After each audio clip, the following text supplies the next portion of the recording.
बल श्रद्धा हो विश्वास रजत नग पग तल में, पीयूष स्रोत सी बहा करो जीवन के सुंदर समतल में। नमस्कार दोस्तों, आइए आज हम लोग पढ़ेंगे हिंदी व्याकरण वर्णमाला से संबंधित। देखेंगे कि हिंदी व्याकरण होता क्या चीज़ है। हिंदी व्याकरण में बहुत सारे चीज़ जो है वर्णमाला से क्वेश्चन बनते हैं। तो वर्णमाला से हम लोग आज शुरू करेंगे कि हिंदी में वर्णमाला कितने प्रकार के होते हैं। ठीक है, तो हिंदी वर्णमाला में देखेंगे हम लोग कि हिंदी वर्णमाला क्या होता है।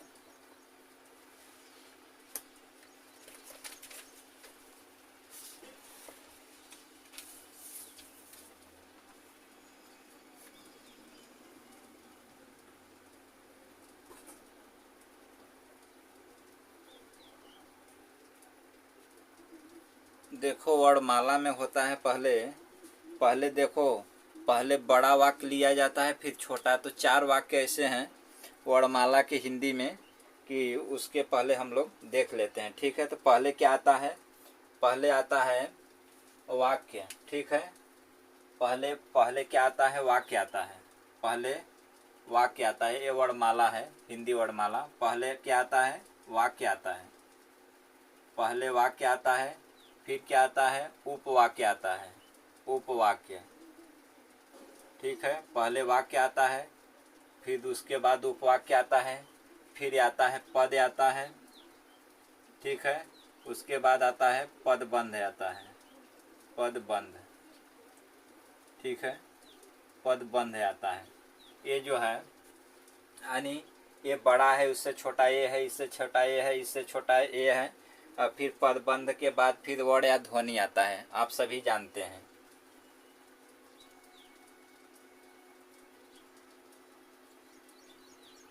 फिर इसके बाद तो देखो कभी कभी देता है अक्षर। ठीक है, अक्षर। और उसके बाद क्या देता है? एक वर्ण या ध्वनि। ठीक है, वर्ण या इसी को ध्वनि बोलते हैं, वर्ण या ध्वनि। ठीक है, ऐसे जो है इसका क्रम चलता है हिंदी वर्णमाला में। तो आइए हम लोग देख लेते हैं कि हिंदी वर्णमाला में जो है वर्ण कितने प्रकार के होते हैं। ठीक है, तो पहले देख लेते हैं कि वर्णमाला कहते किसे हैं। ठीक है, तो वर्णमाला किसे कहते हैं ये पहले हम लोग देखेंगे। वर्णमाला ठीक है। वर्ण ये है कि भाषा की सबसे छोटी इकाई जो होती है वर्ण या ध्वनि होती है। लेकिन वर्णमाला जो होता है,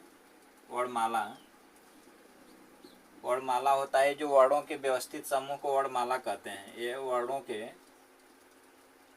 के व्यवस्थित जो समूह है, वर्णों के व्यवस्थित समूह को क्या बोलते हैं? वर्णमाला कहते हैं। ठीक है, अब जो होता है कि लिखित के आधार पर वर्णमाला कितने प्रकार के होते हैं। ठीक है, तो देखिए,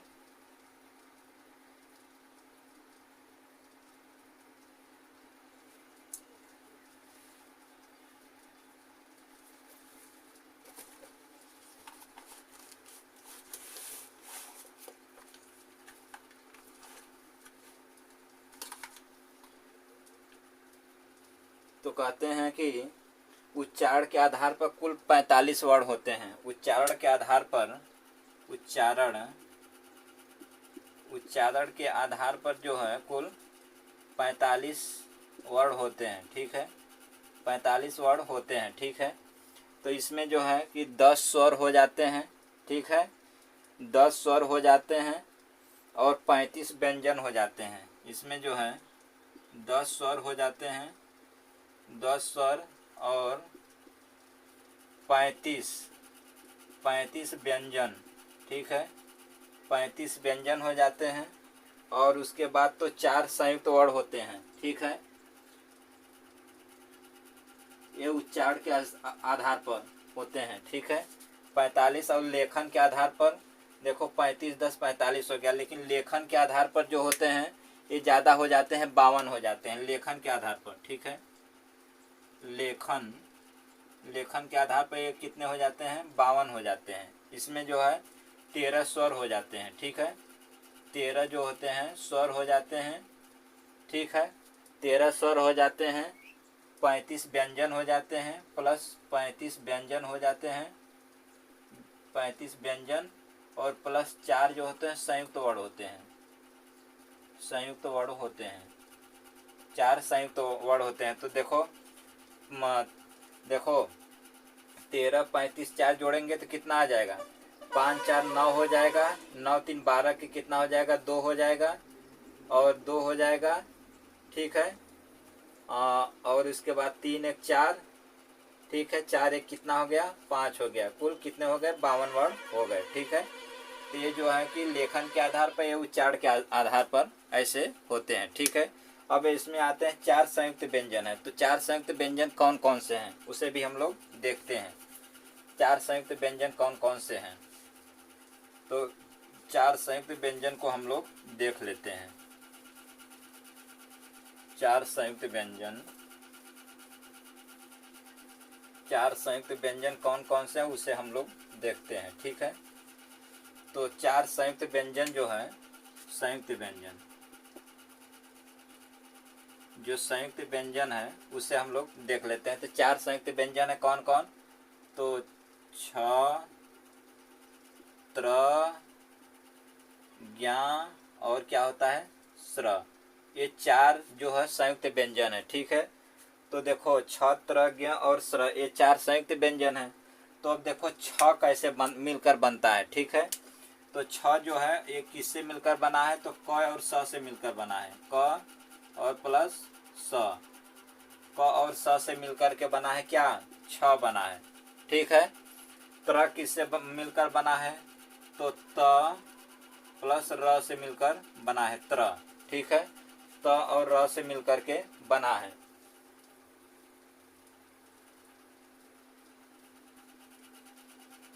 त्र त और र से मिलकर के बना है, ठीक है। त्र जो है त और र से मिलकर के बना है, ठीक है। त्र जो है त और र से मिलकर के बना है। यही क्वेश्चन जो है एग्जाम में बना हुआ था कि छ किस वर्ड से मिलकर के बनता है, यानी किसके जो है कि छ से पहले क्या आता है, तो क आता है, ठीक है। यही क्वेश्चन बना हुआ था। तो जब जाने रहेंगे कि छ किससे मिलकर बनता है, तो क और स से मिलकर के छ बनता है। ज्ञ किससे मिलकर बनता है, तो ज और य से मिलकर के बनता है, ठीक है। ज, ठीक है, ज और य से, ज और य से मिलकर के बनता है, ठीक है। ज जो ज्ञ होता है ज और य से मिलकर बनता है। स्र जो होता है स और र से मिलकर के बनता है। स्र जो होता है स और र से मिलकर के बनता है, स्र, ठीक है। कि जो स्र होता है वह स और र से मिलकर के बनता है। तो ये 4 संयुक्त व्यंजन है। कभी कभी ऐसे भी क्वेश्चन पूछ लेता है कि पूछ देगा कि स्र किससे मिलकर के बना है, तो स और र से मिलकर के बना है। ज्ञ किससे मिलकर बना है, तो ज और य से मिलकर के बना है। त्र किससे मिलकर बना है, त और र से मिलकर के बना है। छ किससे मिलकर बना हुआ है, स और र से मिलकर, क और स से मिलकर के बना है। तो ऐसे जो है बन जाता है, ठीक है। अब इसी को जो है व्यंजन में जो होता है, ये देखो कुछ कुछ चीज़ें जो है सिमिलर होती हैं। जैसे देखो स्पर्श वर्ड जो होते हैं, स्पर्श वर्ड, ठीक है, स्पर्श वर्ड जो होते हैं, स्पर्श वर्ड, ठीक है। स्पर्श वर्ड जो होते हैं ये जो होते हैं क से म तक होते हैं, क से म तक, ठीक है, क से म तक होते हैं, क से म तक होते हैं। इसे स्पर्श व्यंजन भी बोलते हैं, स्पर्श व्यंजन, इसे स्पर्श व्यंजन भी बोलते हैं। 25 वर्ड होते हैं। कितने वर्ड होते हैं, 25 वर्ड, 25 वर्ड होते हैं, ठीक है। तो ऐसे जो है कि ये होता है। और उसके बाद तो उच्चारण स्थान भी इसी के आधार पर आ जाता है, ठीक है। तो अब थोड़ा सा व्याकरण में और आगे बढ़ते हैं।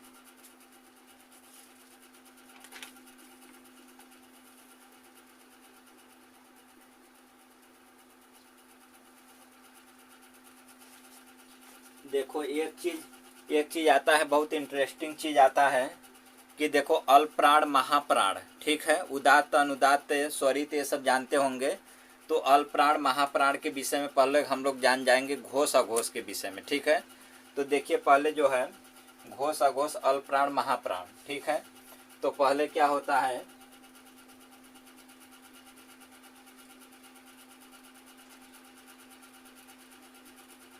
ठीक है, पहले जो होता है घोष अघोष वर्ण होता है, ठीक है। तो अघोष वर्ण क्या होता है, ठीक है, देख लेते हैं पहले अघोष वर्ण। अघोष वर्ण नाम आप लोग तो सुने होंगे, नाम नहीं सुने होंगे तो सुन लीजिए। यहाँ देखो किसी भी वर्ण का पहला और दूसरा, अघोष वर्ण में किसी भी वर्ण का, किसी भी वर्ण का पहला और दूसरा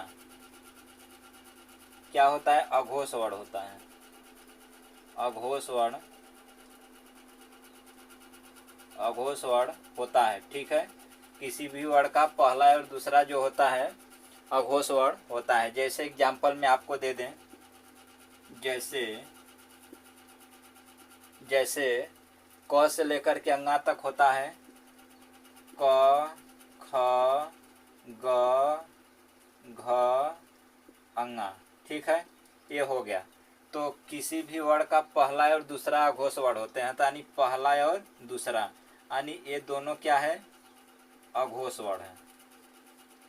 ये दोनों अघोष वर्ण है, ठीक है। ये दोनों क्या है, अघोष वर्ण है, यानी पहला और दूसरा दोनों क्या है, अघोष वर्ण है, ठीक है। तो ये समझ में आ गया कि किसी भी वर्ण का पहला और दूसरा जो होता है अघोष वर्ण होता है। जैसे क से अंगा तक जाएंगे तो पहला और दूसरा क्या है, अघोष वर्ण है, ठीक है। अब इसी में आ जाता है घोष वर्ण, ठीक है।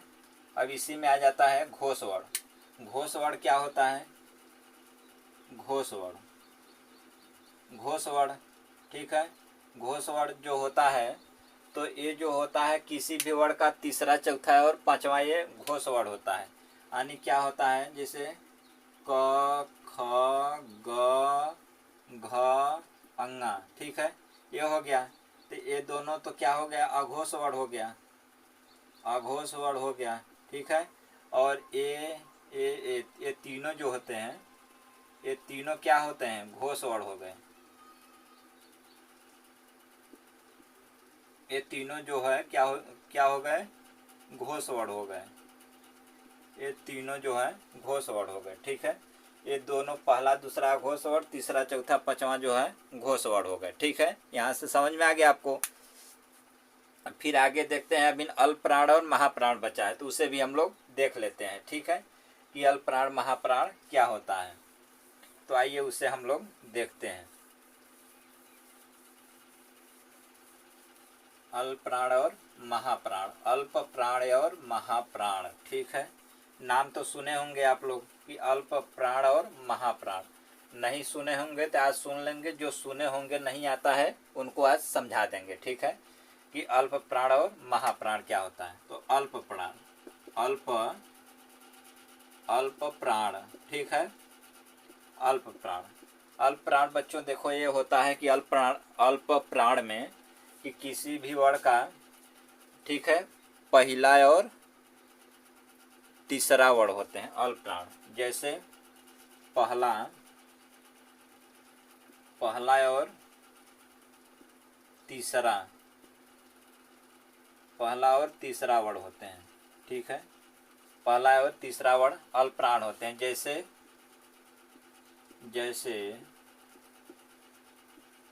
क, ख, ग, घ, अंगा, ठीक है, ये हो गए।